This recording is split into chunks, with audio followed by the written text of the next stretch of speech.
You're this perp back within the video, and I just got done watching NOS4A2 Season 2, Episode 2, Good Father. And I really like how the first episode was named Bad Mother, now this is Good Father. I just find it really interesting, but before I get into this review, hit that like button, hit that subscribe button if you're new, follow me on Twitter at perpminder420, and hit that like button. Make sure you hit that like button. With all that being said, let's get right into this review because we have a lot to talk about.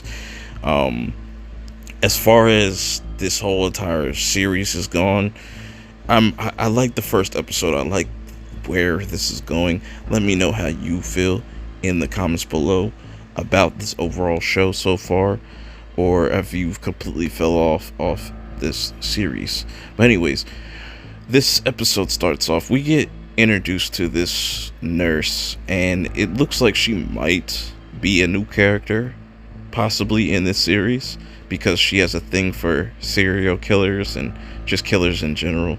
She suckers this security guard to get a photo of Charlie Manx, and, you know, not knowing he's going to come back to life, you know, he ends up killing him anyways. But I really hope that this chick becomes a new character, because it'd be interesting to see Charlie have a new love interest or something like that, or somebody that's another villain or something like that. That would be really cool. Maybe she has a knife. Who knows? That's what I want to know. Anyways, the majority of this episode is pretty much about Charlie Manx's past and whatnot, how he meets Cassie. And I have to say, this was definitely the highlight of this whole entire episode, because it makes you sympathize more with Charlie's character, but you also kind of see what led him down this path.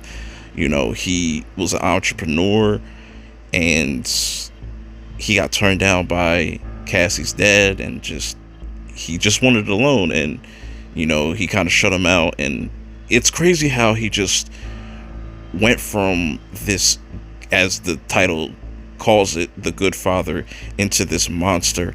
And we get a scene of Charlie calling Binks and telling him pretty much, yo, you just gotta go put a kid in a Wraith and just go meet me at this location. So now, as Charlie makes his escape from the hospital, you have Bink going to find a child, and he goes to this random house. And this is the problem with these kids nowadays. They're always looking down. They're always attached to these tech cell phones and tablets. They just let a random stranger up inside their crib.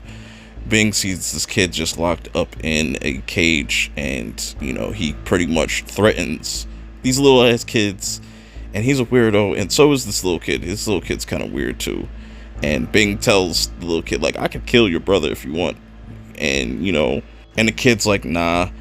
Then Bing starts to tell him about Christmasland, and he tells him, like, yo, I can take you to Christmasland, let's go.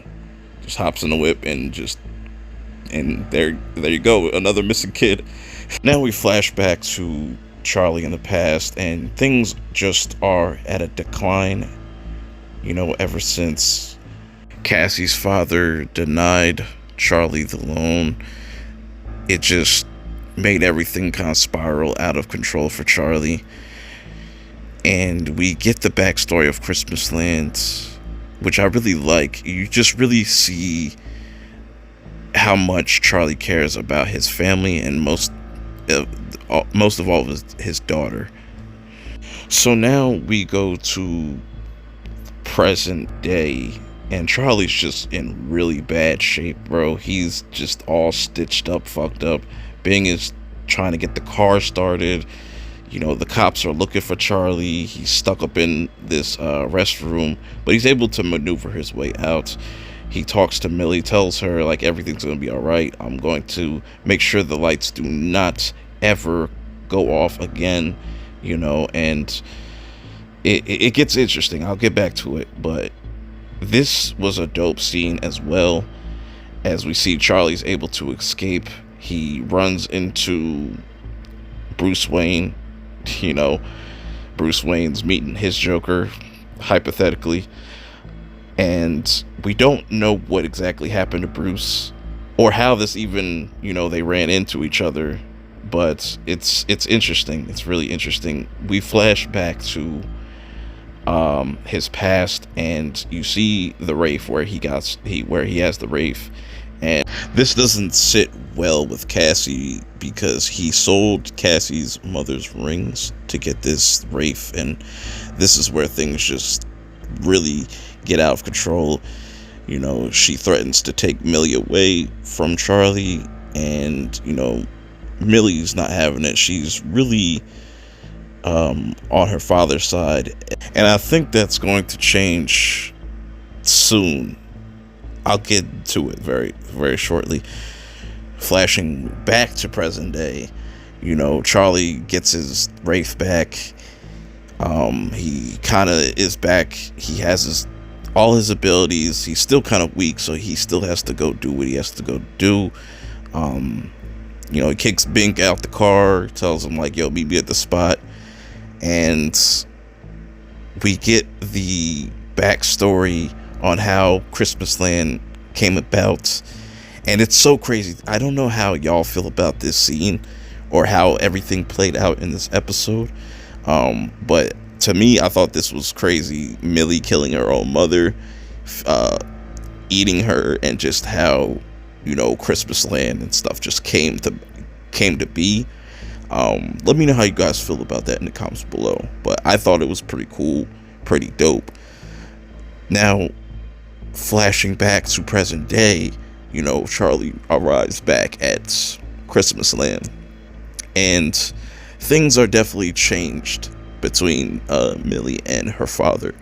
Millie kind of doesn't see her father in the same light as she has this whole entire time, because Charlie has pretty much made a promise to her, and she doesn't want him to leave.